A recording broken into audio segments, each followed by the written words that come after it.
Hello and welcome to this edition of Connect with 50-Second IFFI.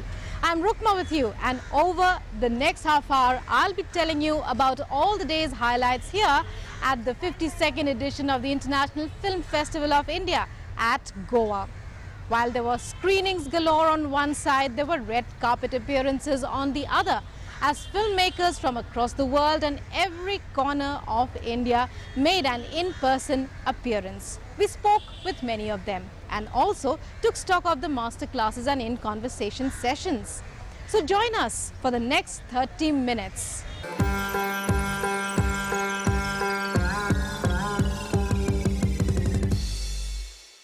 He's a name who needs no introduction, Anand Mahadevan. Screenplay writer, playwright, actor and many others besides, whose two films, The Knocker and BitterSweet, are being screened here at the 52nd edition of IFFI. We caught up with the great theatre and film personality to find out more and learn what he has to say on the occasion. I'm with a person who needs no introduction. Anywhere in India, he is a household name. Anand Mahadevan, veteran actor and screenwriter in many Indian languages as well as English. Let's speak to him about his experience of IFFI this time around, what his films that are being released here at the 52nd International Film Festival are all about, and more. A very warm welcome to you, sir, to DD India.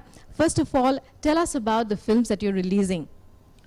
To begin with, I must say that I'm very, very fortunate to be here at the IFFI for the fifth time, beginning with my film Red Alert, Me Sindhutai Sapkal, Gaur Hari Dastan, My Ghat, and now I have two films here, and people tell me that it's some kind of a record for a director to have two films at the IFFI.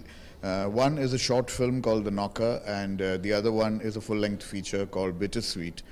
The Knocker was purely an experimental film. It was made during the lockdown without any assistance from anyone. I had to play every possible part, including being the writer, the actor, the director, the photographer and the editor. So it became a big experiment for me, and also a very, very, very rigorous learning process of how to make a film without any facility available, with the minimum resources. And it proved a point that we do not have to go hammer and tongs about filmmaking. It can be done if the thought and the concept are in the right place.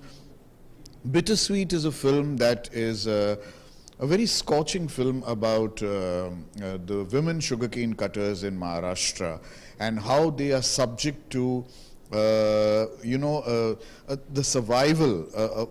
They are forced to survive because the sugarcane cutting season is just 6 months, and whatever they earn in those 6 months, the paltry amounts that they earn in those 6 months, will have to sustain themselves for the rest of the year. And to add to their woes, this entire ritual practice of hysterectomy with the women sugarcane cutters, so that they do not lose 4 days every month of their labor, is something that this film explores. And it was selected at the Busan International Film Festival, where it had the world premiere. It had 11 other festivals around the world, but this, I'm glad, is the first physical festival that I could attend, because of travel restrictions we couldn't travel to any part of the world. It was in London, Dallas, New York, Washington, Melbourne and Busan, but we couldn't go there because of travel restrictions. But I'm so glad that finally we're here physically with our entire team, the producers Suchanda and Shubha Shetty, and my team, Akshay Gurav playing the main lead, and Alphonse Roy, the DOP. We're all here for the physical screening of the film, and I was very, very happy to note and see a packed, houseful audience that applauded the film yesterday, and it had a very deep impact on their thinking. You write in so many languages. How easy or how difficult is it? I mean, you don't just act in many Indian languages. I believe you write in them as well. How easy or how difficult is it, and how important is the language as a medium of communication? I would say that there is no language left anymore in cinema. the language has become a subtitle. So when you make films in the regional language, and India has so many regional languages, unlike any other country around the world, we have the maximum number of regional languages, and we have regional cinema we can be proud of, whether it's Bengali, Malayalam, Tamil, Kannada, Marathi, or even Assamese. So I would say that knowing languages is a very important part of a filmmaker's career. And since I'm from Kerala and my mother tongue is both Tamil and Malayalam, I've been brought up in Mumbai, so Hindi and Marathi came in by default. And so in a way, it sort of helps me to pick up any regional language, any story in any regional language, and convert it into cinema of that language, which I feel is a big advantage. But I'm also happy to note that Indian cinema is no longer just Hindi cinema. It sort of encompasses languages all around India, and people have now sort of reconciled to the fact that they have to watch films with subtitles rather than concentrate on the language. The language of cinema has become more overpowering than the actual spoken language. Well, IFFI has been very, very instrumental in promoting regional cinema. As you can see, Bollywood as the term, the very misnomer that they use, is not represented film-wise here, although there are a lot of stars for attraction over here, but IFFI gives importance to regional cinema, and that I feel is very, very important, because it's in the regions that real life is discovered. It's in the regions that cinema, pure cinema, exists. Why do we have this dichotomy of art cinema and commercial cinema? I would say that every film has to be a commercial film because it has to sell tickets, it has to reach a maximum audience. But the problem is we make such bad films that we have now sort of compartmentalized this whole cinema making business in India into commercial and art. I would say that art cinema is pure cinema, and the so-called mainstream film is what they call parallel cinema. I keep that aside. This is cinema. This is pure cinema. So please let us talk the language of cinema, the language that is talked all over the world. I mean, even a country like Iran, you have great masterpieces being made. Why is a filmmaking country like India, which is supposed to be the largest filmmaking nation in the world, why are we restricting ourselves to the quality of cinema that is being made? So let us treat cinema as art and art as cinema, and let there be no difference between the two. Or OTT platforms, your thoughts on them, considering that it's the fastest and the easiest way to reach every corner of every country in the world, as connecting people in terms of establishing a people-to-people connect, laying the foundation for understanding each other, and so on. See, OTT has always, I mean, I don't know why it's called OTT. I hate the term. I call it digital platforms. Digital platforms are an offshoot of television. See, when you make a film and then you release it in the cinemas and then you sell television rights all over the world, or video rights all over the world, home video rights, this is just an offshoot of that. It happened because of the unfortunate pandemic and the lockdown, and suddenly we did not have, outlets for exhibition, and theaters were closed. So they had to resort to the digital platforms for reaching out to audiences all around the world.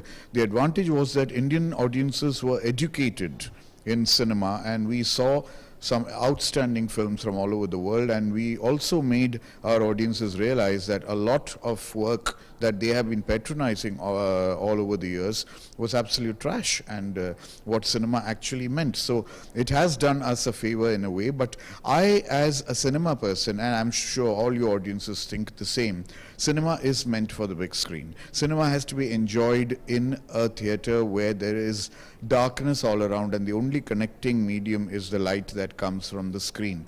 And that is what cinema is all about. Of course, after the films have had their run in the theatres, if you want them to stay with you for posterity and also be available to anyone who has missed them, then of course you have television and video, and you have the digital platforms, which are very, very useful. So both media play their part.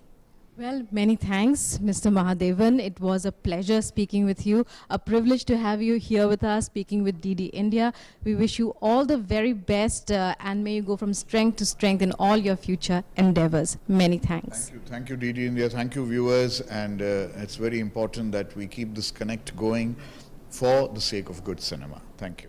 Another film that's attracting rave reviews here at the 52nd edition of IFFI is Humanization. Jyotika, my colleague, took stock of all that the film is about and what exactly the director and the filmmakers want to convey through it. We have with us the director of film Humanization, which is a world premiere in the IFFI. Thank you so much for speaking to us, sir. First of all, we would like to know, what is Humanization? What are you trying to showcase through your film?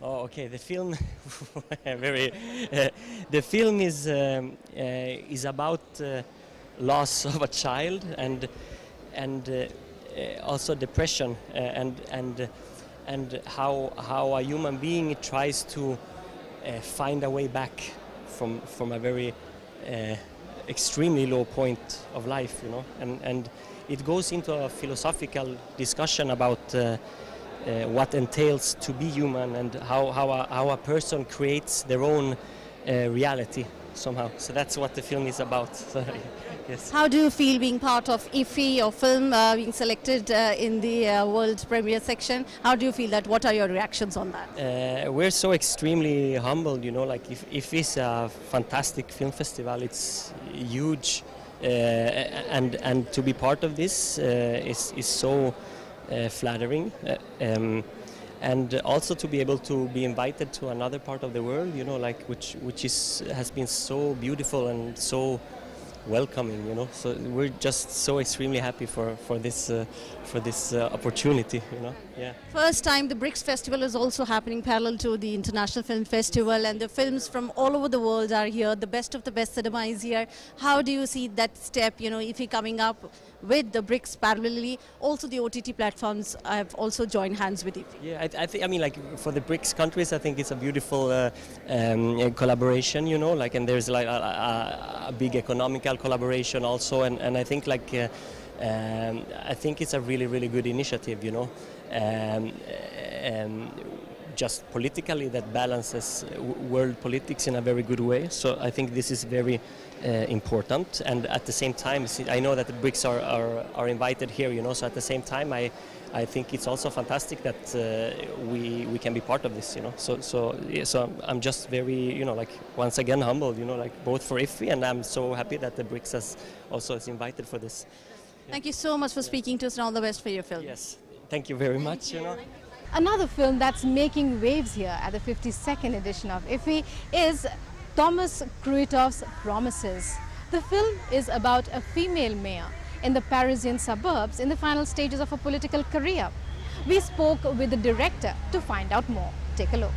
Hello and welcome. I'm with Mr. Thomas Kruitov, director of the film Promises, being screened here at the 52nd edition of the International Film Festival of India. Many thanks, Thomas, for speaking with DD India. First of all, your experience of IFFI. Is this your first time? Yes, my first time, and I had a great time.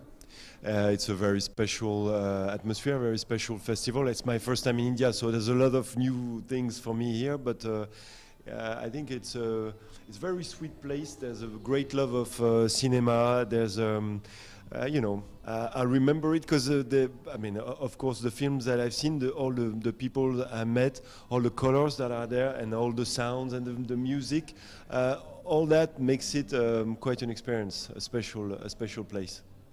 Your film is Promises. Well, the title suggests something that's very intimate, something that's very related to personal life, something related to family and so on. But I believe it's none of that. It's about politics. Basically, you're right.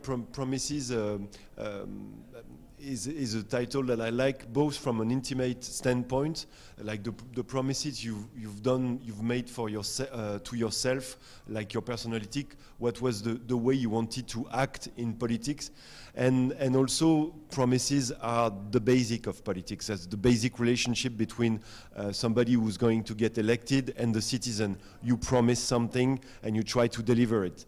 And so throughout my film, the characters are only doing promises to each other. I promise you money, I promise you power, I promise you to solve this problem, I promise analysis. So this is why we chose this title. Is it about the fact that politics basically is about power that people get through buying people's loyalty? Or what is it about? Is it about one single woman's journey? The catalog said that it's about her last days in power. It's a final phase of her career. Is that right? Am I getting it correct? Yes, it's a mayor of a poor city in the suburbs of Paris, and she has one last project, which is to save a housing complex that's going in ruin, and she needs to get a huge subvention from the central state, and she wants to do that. And we'll follow her with her in this journey, and it's very complex process, and it's very big struggle with her chief of staff that's like a friend that is very close to her. But throughout this journey, she's called and she's considered for to be a minister in the French government, and it kind of changes her mind or creates something that she didn't expect at all from her political career, and it will kind of move the gravity of the film. Well, Thomas, many thanks for speaking with DD India, and we wish you all the best, not just for this film, which we believe is doing really well, but also for all your future endeavors. Thank you very much. I wish you well for. Thank you. Thank you. It's a story that many of us in India could be very familiar with. A scamster who preys on the religious beliefs of people. From Ecuador comes the film The Preacher, and we spoke with the director and the producer. So join us as we get to know more about this film that the director says is a thriller.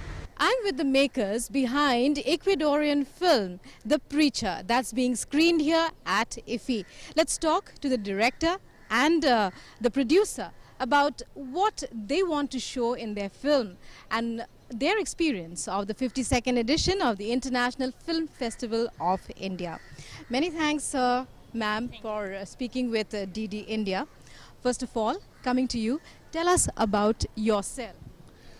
Hablar de mí, pero espérame un ratito, ¿en español puedo hablar? Sí, sí. Ok, mi nombre es Tito Jara, soy un director y guionista ecuatoriano. He venido al festival, al IFFI, a la versión 52, para presentar mi nueva película, The Preacher, y estoy muy contento de poder hacerlo. Hi, I'm so excited to be here. I'm Tito Jara. I'm from Ecuador. I'm a producer and a co-writer also of the movie. And I really enjoy to be in the second festival here in India. I'm Magda Garcés. I'm the producer de... Voy a hablar en español también, del Rezador, y estamos muy contentos de poder compartir con ustedes la película, que puedan ver algo nuestro. I'm so excited to be here. I'm also the producer of here the movie, and as we said, we love to be here. All right, your film is called The Preacher. So we understand that in South American countries, Christianity is still very much a part of people's lives. And we believe that Preacher is about a vision that this central character has about the Virgin Mary. Bueno, la película trata de un estafador, específicamente de un estafador, y lo que hace él es jugar con la fe de los demás. Con la fe de los demás se aprovecha de eso para poder engañar a la gente. Eso es básicamente lo que trata. The main point of the movie, it was a scammer. They used to use the family, to get some profits about that. So that's how all the rolling of the films, get some connections between them. So what can we expect from the movie? Suspense, thriller, crime, mystery? De drama, sobre todo por la historia de la familia que está involucrada en la estafa. I consider that it's a thrilling movie without too much drama, and because of the families involved, so that would be we see all together involved in all this dramatic scenario. And what are the kind of challenges you faced while making the movie? Fuerte, pero a la vez emocionante y lo hemos hecho con todo el cariño del mundo.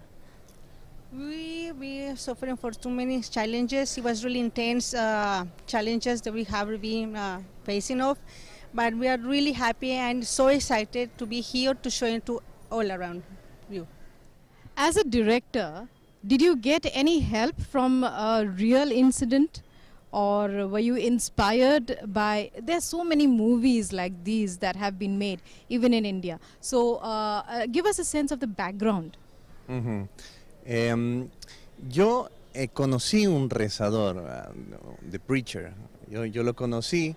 I have my own experience. I met one scammer. He was just acting as a preacher, and he was just taking all the voluntary addition that are given them and the funeral. And then I start talking to him as though they get into the movie. Pero también conocí la historia de una niña que decían era milagrosa y que atraía a muchísima gente y generaba un negocio gigantesco que evidentemente se salió de las manos.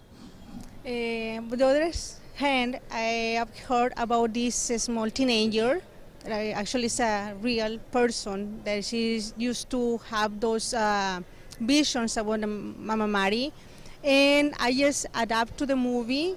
And this real person, she used to do these things, and the people, used to have all these profits and get used to the poor child or teenager to use her. Y esas dos historias reales son la base de la historia que yo cuento en El Rezador de Preacher. And based on the true stories of these two persons, I'm gonna make my movies that you have seen yesterday. Tell me about your expectations of the movie. Is this the world premiere of the movie, or or do you want to show it in other places as well? Sí, esta fue la premiere, la primera vez que se ve la película, y bueno, de aquí tenemos un recorrido largo todavía, todo un recorrido con la película. Yes, it was yesterday, last night, the premiere, and we will like to show, if we can, to all different part of the world. Yeah. All right, we wish you all the best. So many thanks for joining us and for speaking with us. The Brazilian film, The First Fallen, talks about the first victims, whom the director says are not victims, but the first soldiers who fought against the system, against deep prejudices and hatred when AIDS first came, as nothing was known about it. It's a film that's attracting a lot of attention. We decided that you too should have a look. I'm with the director of Brazilian film, The First Fallen, that's holding its Asian premiere here at the 52nd edition of IFFI. Let's ask the director about his vision behind the film, the background and much more. Many thanks for speaking with DD India. First of all, tell us about your film, The First Fallen, about the title. What do you want to convey by it? The First Fallen is about the first AIDS victims in Brazil in the 1980s. It's about people that were ignored by the statistics, by society, at a time when the AIDS crisis was just beginning, and then there was very little information about it. And so the film shows three characters that are living with HIV. They don't know what's happening to their bodies, but somehow they manage to stick together and try to form a community of cure at a time when very little was known, and when death was a certainty, especially amongst LGBTQ people and young people. It sounds like a very colorful movie with a rich cast and so on. How did you go about making it? What inspired you? For such a sad and mournful topic, this is something that maybe it's Brazilian in nature. We tend to see the hope and the joy in everything, even in disease, even in death. And so the idea was to talk about an important topic, but not to show it like something sad and mournful, but also joyous and happy, and there's life to be lived even if you have a diagnosis like AIDS. And this is what the characters do. They try to live. It's a film not about avoiding death, but about trying to live your best life. So your main characters, are they real people with AIDS, or did you have a character play real people? How did you go about selecting your cast? Yeah, the cast is made up of many Brazilian actors that are on TV and that are big in telenovelas and stuff. And they play, they are all LGBTQ, and they play people living with AIDS. But it was very important for us to pay respect to these early survivors, these early heroes, and the characters themselves are based on a huge research I did about people that were going through the AIDS crisis in the early 80s. Well, many thanks for speaking with DD India. We wish you all the best in all your future endeavors, and we'll definitely present your film through our channel so that, you know, people can get the right message about AIDS. Many thanks for joining us. Well, that's all we have for you in this edition of Connect with 52nd IFFI. Our special presentation on the highlights and updates from the 52nd edition of the International Film Festival of India, underway in Goa till the 28th of November. We hope you enjoyed our show. We'll be back again tomorrow at the same time with more highlights and updates. Till then, take care and goodbye.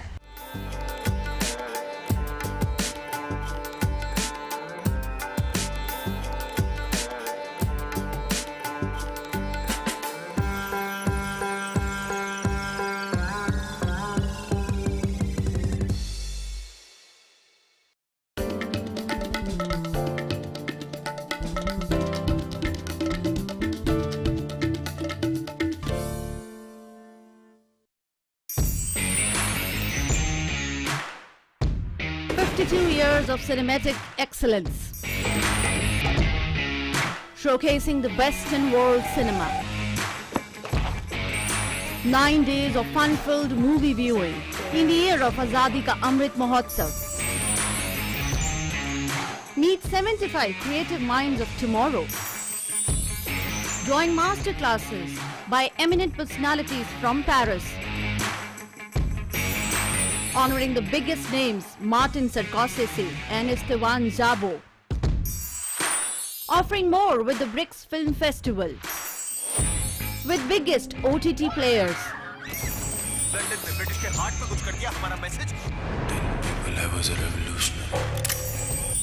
Join us as we embrace